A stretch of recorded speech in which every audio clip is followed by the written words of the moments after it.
Many paths lead to spiritual awakening.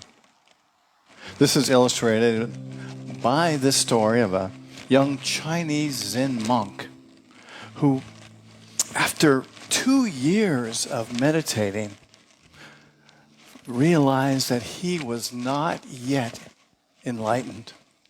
He decided to go to the top of a mountain and stay there until he became awake. And on the way to the top of that mountain, the young man met an old monk coming down, carrying a big bundle. And the old monk said, "Where are you going, young monk?" The young monk answered, "I am going to the top of the mountain to sit and either become enlightened or die." Since the old monk looked very wise, the young monk asked him, Hey old man, do you know anything about enlightenment?" The old monk, who was really an enlightened spiritual teacher, let go of his bundle and let it fall to the ground. And in that moment, the young monk became enlightened. And he said, "You mean it's that simple? To let go of anything that you've been holding on to?" The old monk smiled, and he reached down and he picked up the bundle and he walked off into town. The story demonstrates the process of awakening. We must let go of the bundles that hold us down. The bundles we carry are ideas, their beliefs, their actions, their fears, their judgments, their illusions, and other erroneous thoughts and feelings that keep us asleep. Many think that awakening is that we strive for, this awakening that we strive for is a one-time occurrence. You know, we read stories of the Buddha and all their spiritual teachers, Paul on the way to Damascus, where there's a flashing light, right? And boom, they have it just like that. Don't you just wish that was the case? But most of the time it's not, right? The process of awakening it's about putting down the bundle, putting down the stuff, and then picking it up and continuing on our journey, going back into town again, dealing with reality, dealing with people, dealing with the illusions of our lifetime, and then dropping the burden once again. To be enlightened or to wake up is really letting go of the things that keep us from being in this moment. In this song, Peter McKenna put it this way in his song. He said, "I'm here to wake up to this day. I'm here to dance the clouds away. I'm here to live and sing my song and disappear into the Blessed One." Wow, isn't that beautiful? So today we're talking about waking up. And we'll talk about how we can do that, how we can sort of recognize where we are on this path of awakening, and then to remember what we can do in our lives to let go of the bundle and then pick it up and continue on our journey. I've been on a spiritual journey all of my life. How about many of you? I bet it's the same for a lot of us, right? We seem to gather together, it seems like, those of us who are on this journey of spiritual awakening. I was raised in a traditional church, like many of us, and I became disenchanted with traditional religion. I fell out of favor with the idea of a patriarchal God, a judgmental God, a condemning God, and sometimes even an angry God. And as I searched for something different, I discovered that most religions have rigid boundaries and were about power and control, and that they discourage thought and questioning or even doubt. And we're more interested in upholding ancient traditions. And those things definitely weren't for me. Any of you feel the same way? I'm sure many of us. That's why we're here studying this truth. I wanted a spiritual teaching that would ask, what can I learn from you?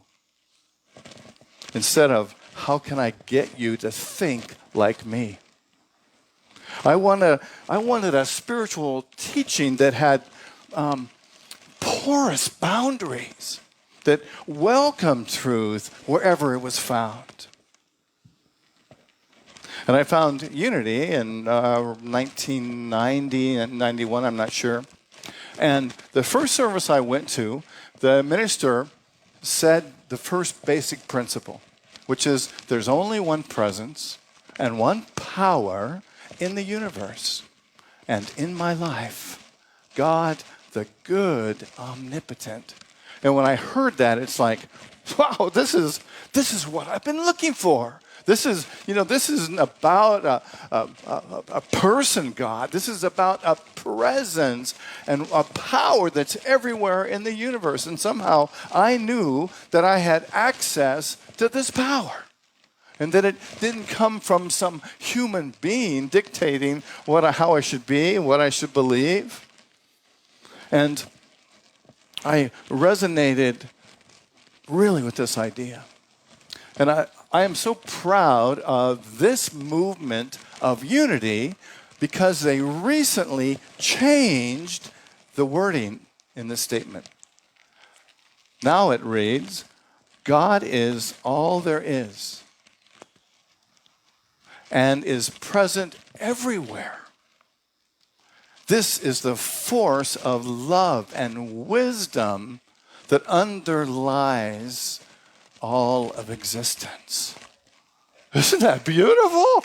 Can you just feel that? Wow! It brings it home for me. That's the meaning that I got out of the first statement, right? But this clarifies it. God is all there is. God is everywhere. God is present everywhere in everything.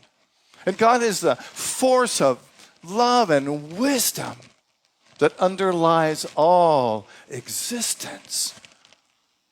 Wow. Isn't that amazing? And what I really like about the transformation that unity has made to this statement is that unity is a movement that is continuing to progress. We're always looking for how can we embrace truth better? How can we embrace the presence of God more fully? How can we describe this idea, this spiritual truth in a way that resonates with people on a powerful level? And to me, this statement nails it. And it might even change another time and be updated. But it's kind of like, I feel so proud to be part of this movement that is engaged in a consciousness that's open to changing. Our co-founder, Charles Fillmore, said famously, I reserve the right to change my mind. Yeah? Isn't that great? And some people would say, well, once truth is truth, right? It's been true for 2,000 years, and it's true today. Like, bullshit.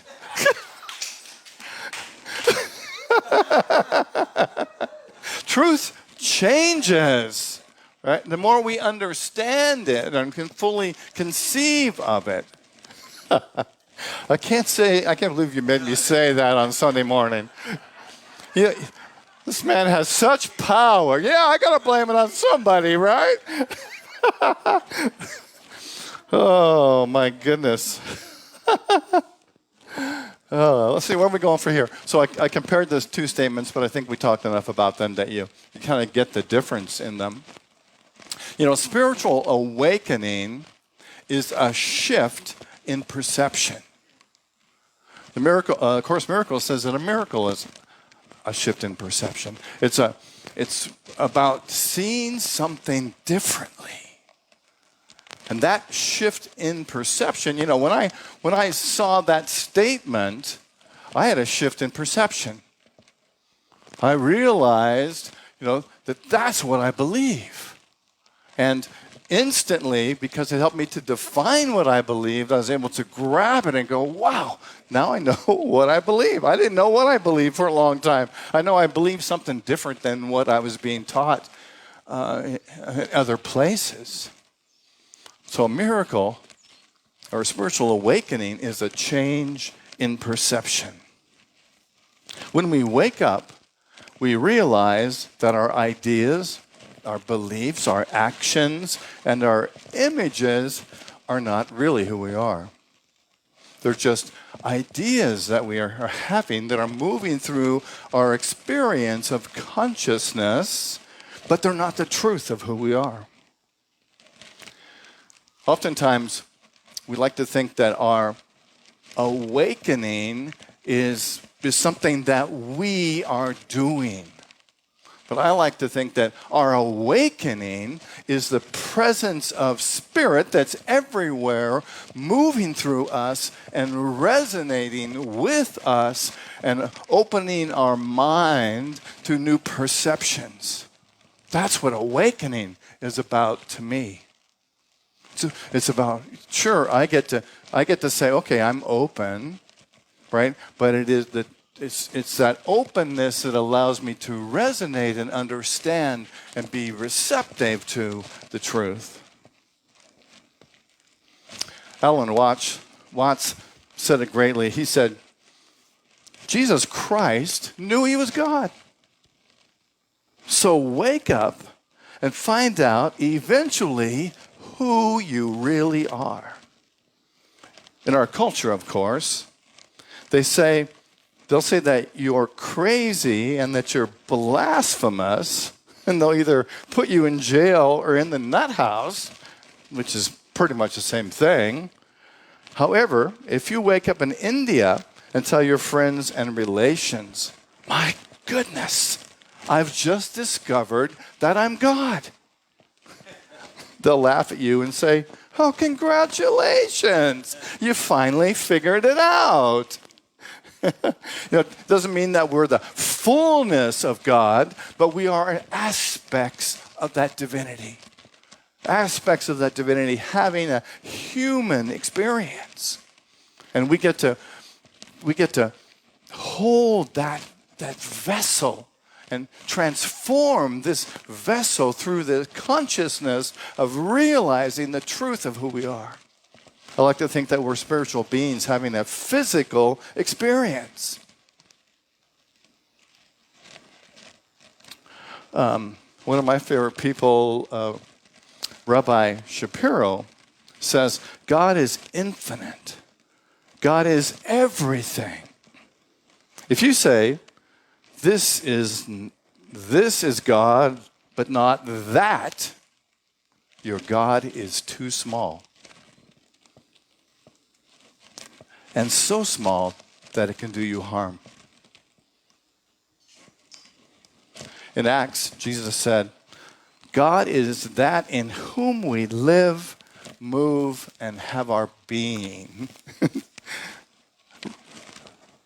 Do you think Jesus understood what God was? God is that which we live, move, and have our being. Wow. I think somebody really messed up when they tried to put words in his mouth.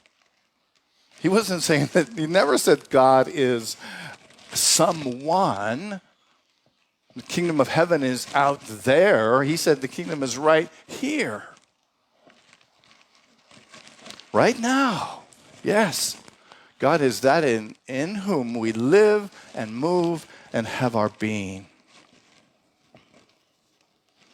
So I'd like to give you some some sort of pointers or some guideposts of some things that I've discovered that a lot of people who are awakened believe. And you can kind of run these up against your beliefs and kind of see where you stand in comparison to them. Kind of a little quiz. So the spiritually awake person knows that thinking and resistance create suffering. The pain that we experience in our lives isn't the problem. The real problem is how we think about that pain. What is our resistance to discomfort? Oftentimes when we feel discomfort and we feel pain, we want to push it away, don't we? Instead of looking at it to see what does it offer me, what is the gift that's in this pain that I can realize? The real trouble begins when we start ruminating on our pain. When we ruminate on our sadness, when we ruminate on our fears and our anger. When we chew on yesterday and tomorrow's sorrows, that's what causes suffering. Rather than exploring what it is we're experiencing today. The spiritually awake person can drop thoughts about the past and the future and be present in this moment. Spiritually awake people are present in this moment. And I'm sure for all of us, sometimes that means we're present and sometimes we're not, right? And the beauty of all of this is that's okay. Because again, that's about dropping the burden and picking it up again.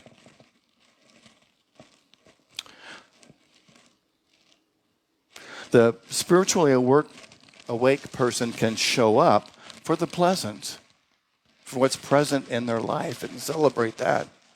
And the spiritually awake person can also be present to the unpleasant without an agenda or expectations.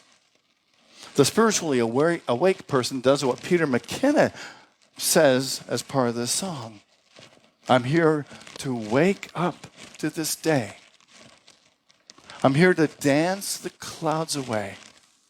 I'm here to live and sing my song and disappear into the Blessed One. I awaken to the presence of Spirit that is expressing as me. Let's say that together. I awaken to the presence of Spirit that is awakening to in me. Okay, let's do it the other way too. Let's say, I awaken to the presence of Spirit that is awakening in me. Let's say that together. I awaken to the presence of Spirit that is awakening in me. It's like saying, okay. We're telling our mind, our body, our spirit, come on. I want to embrace you, us. The spiritually awake person realizes that we are the space for thoughts, not the thinker of them. The truth is, our thoughts are not us. They're not our reality. They're just suggestions, they're possibilities, they're rumors, they're propaganda, they're judgments, they're voices, they're images. They're like clouds in the sky of us. They're just things that are passing through. Wow. You ever get a bad thought and you go, oh my God, where did that come from? It doesn't matter. It's just a cloud that's passing through the sky of you. It doesn't define who you are. I know sometimes I'll think a thought and I go, oh my God, I can't believe I thought that, Kurt. But it's just part of, I like to call it the collective consciousness that we're a part of. As human beings, we're a part of this collective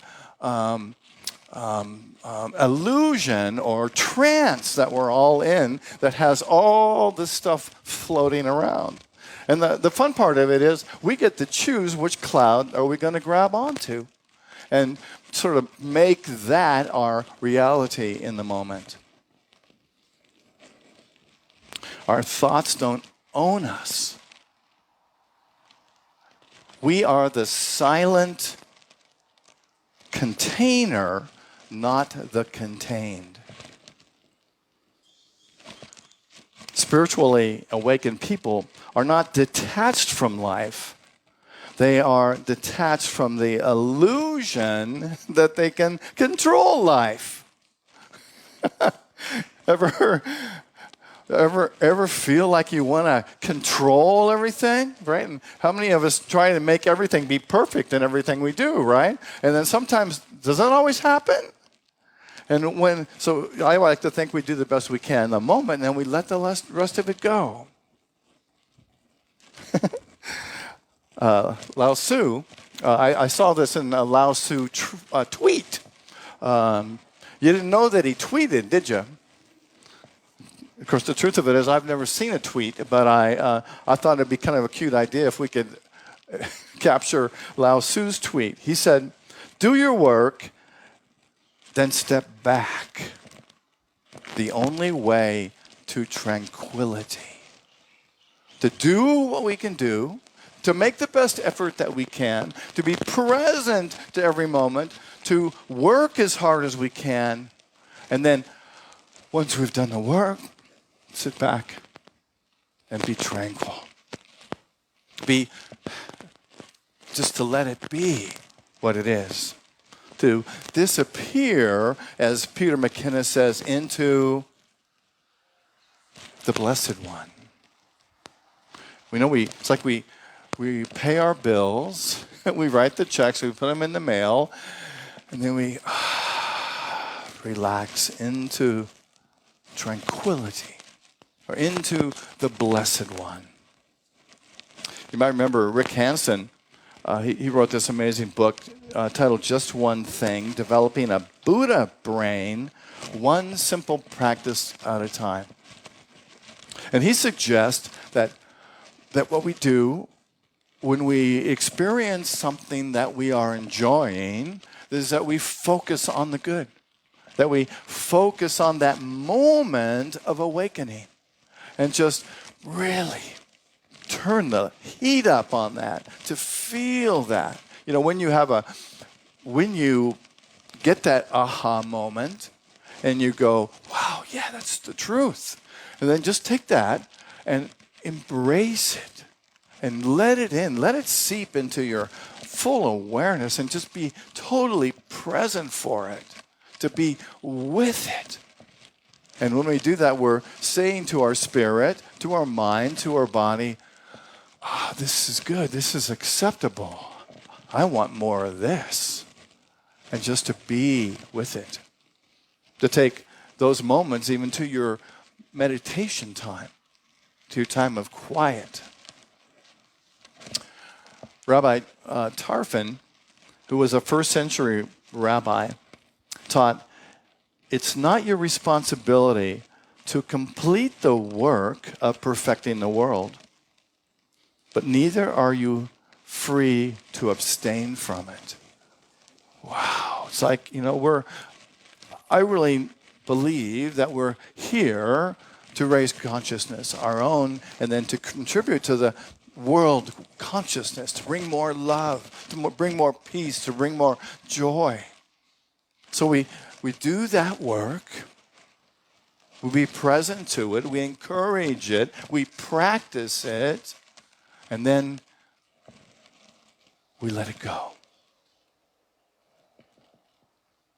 Just relax into it. To be with it. To be the container that holds it.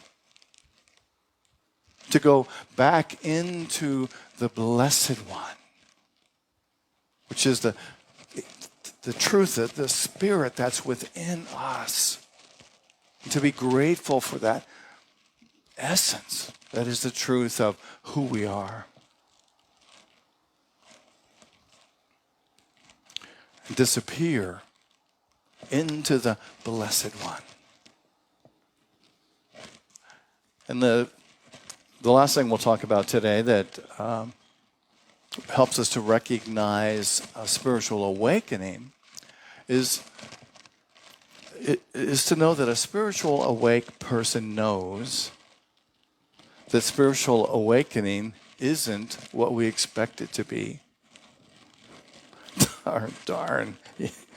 You know, sometimes we think, and maybe you've even had the thought, when I get awake, when I finally get to that place where I've captured all of this truth and I'm living from this truth, life is going to be a piece of cake. Right? Anybody found that to be the case? It's all part of that journey again of dropping the burden, dropping the baggage, letting it go, and then picking it up again. There's something that happens often to us on this spiritual journey, and it's sometimes be kind of a sense of discontent because we realize that we still have challenges in our lives. There is no quick fix. People can lose themselves in this desire for awakening. And we know that awakening often happens when we have a change of perception. And that most people don't awaken in one event. It becomes a lifetime of learning and being present and learning to love a little more. It's often what the message is. Do you ever find? This realization is almost always about loving a little more, loving a little deeper, being fully connecting, loving myself, loving others, loving even those people that sometimes can seem to irritate me. Not that there are many, right? I awaken to the presence of Spirit that's expressing as me right now. Let's say it together. I awaken to the presence of Spirit that is expressing as me right now. I invite you to close your eyes. Taking a deep breath. Breathing in.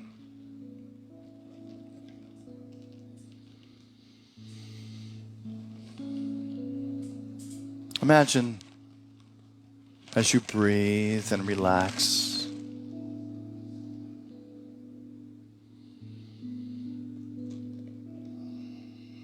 let your mind and heart, your body, are relaxing into the allness of Spirit.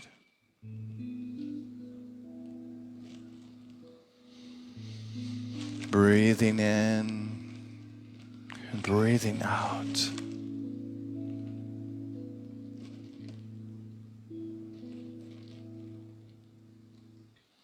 And to give thanks for who you are as a perfect expression of Spirit. And to give thanks for the awakening that's happening in your life. As you get closer to understanding and expressing who you are, the love that you are.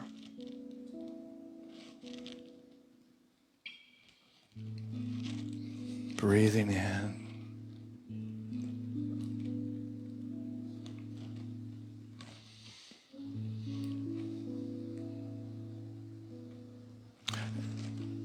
And allow a thought to come, a feeling, a cloud passing by that reminds you of a time when you had a new awareness, a change of perception.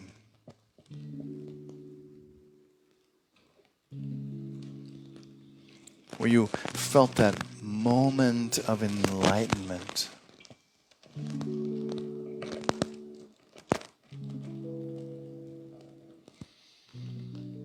Where you had a new realization.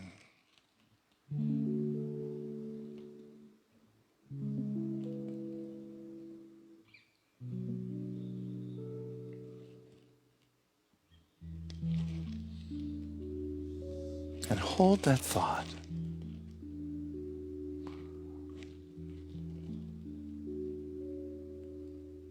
Feel the transformative energy of this idea. Feel the change in your mind, in your body, in your awareness.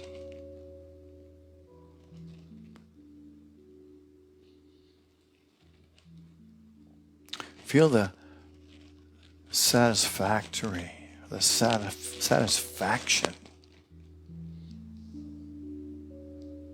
that this awareness brings you.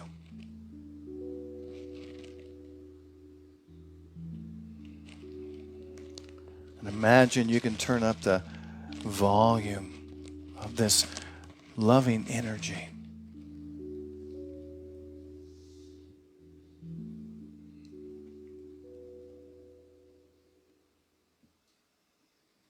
Feel it permeating your awareness, your consciousness, your life. And moving out into the world.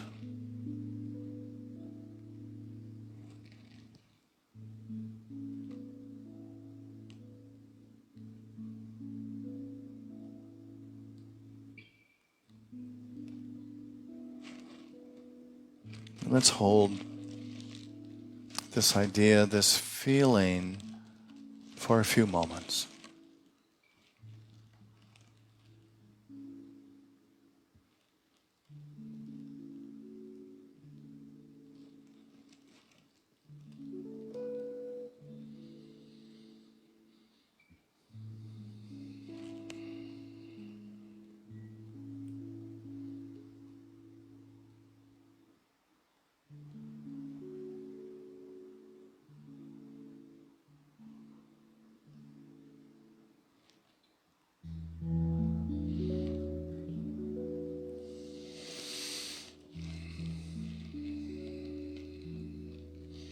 And now allow your awareness to return to this moment.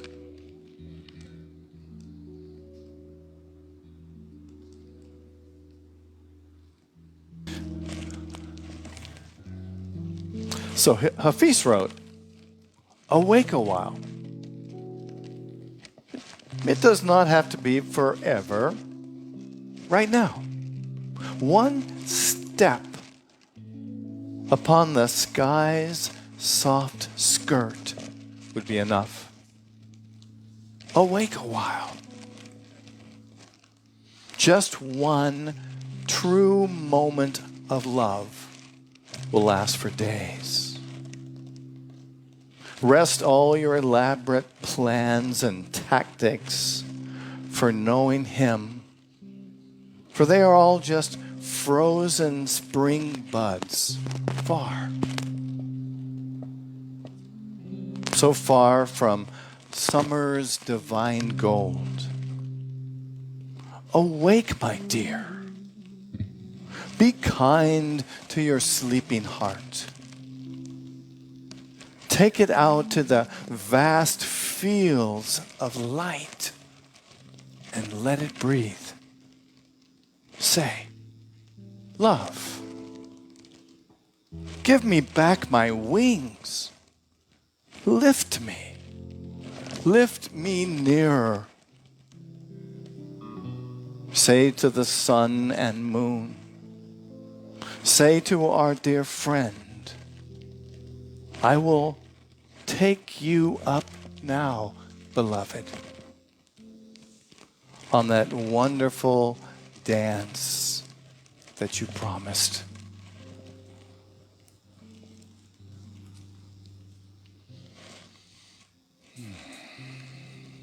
And I invite you now to prepare your love offerings.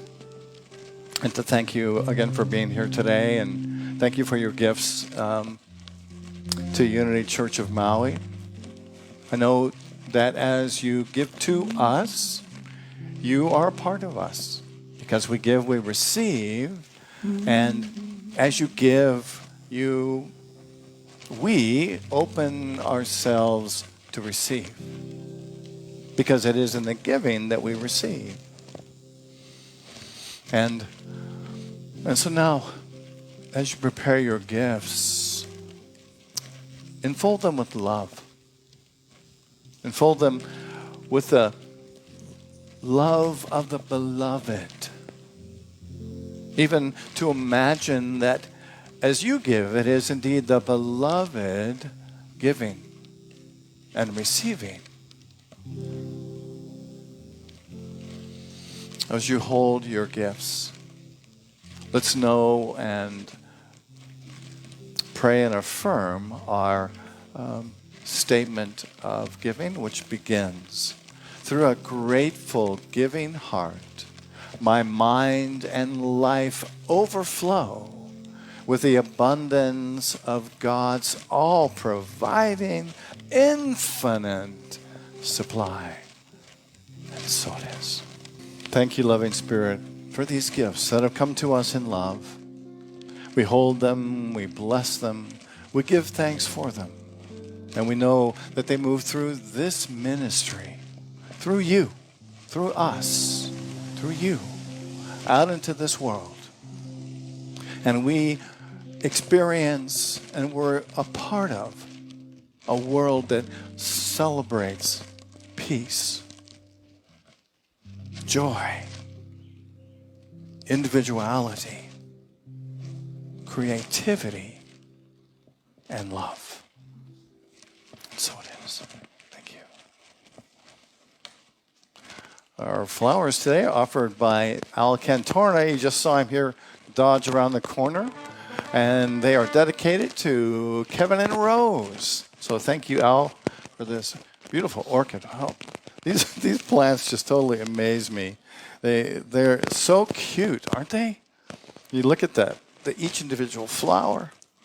Wow. And I'm grateful to so many of you who helped to create this service today. For you, Kurt, for all you bring. To Emily on our faithful camera, and to Bob on sound, to Kay Aloha, who is outside and does so much for this amazing community, for our prayer chaplains, here comes Al again. He wants another applause. Yeah, you know. And for our board members and everyone who contributes in some way to this unity, to all of us. And let's see, what else do we have here? Oh, next week my talk is titled, The Pearl of Great Price. You know, Jesus said the kingdom of heaven is like a merchant in search of fine pearls. On finding a pearl of great value, he went and sold all that he had so he could have this pearl. How much would you give to have the pearl of peace of mind? Or the pearl of an ordered life? Or the pearl of love in your life? Or for the pearl of wholeness? Or for the pearl of joy?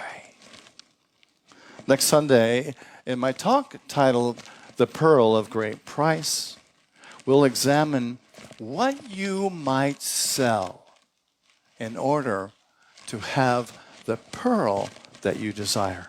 So join us right here at Unity on Maui at 10 o'clock next Sunday morning.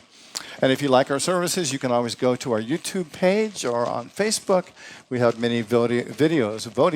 We have many videos that are posted up there, and lots of music. And so thank you. Thank you again for being with us today. Thank you all so much. Why don't we stand and pray together the prayer for protection. It begins, the light of God surrounds us. The love of God enfolds us. The power of God protects us. And the presence of God watches over us. Wherever we are, God is. God bless you, everyone. Aloha. See you next time. Where I live, there are rain.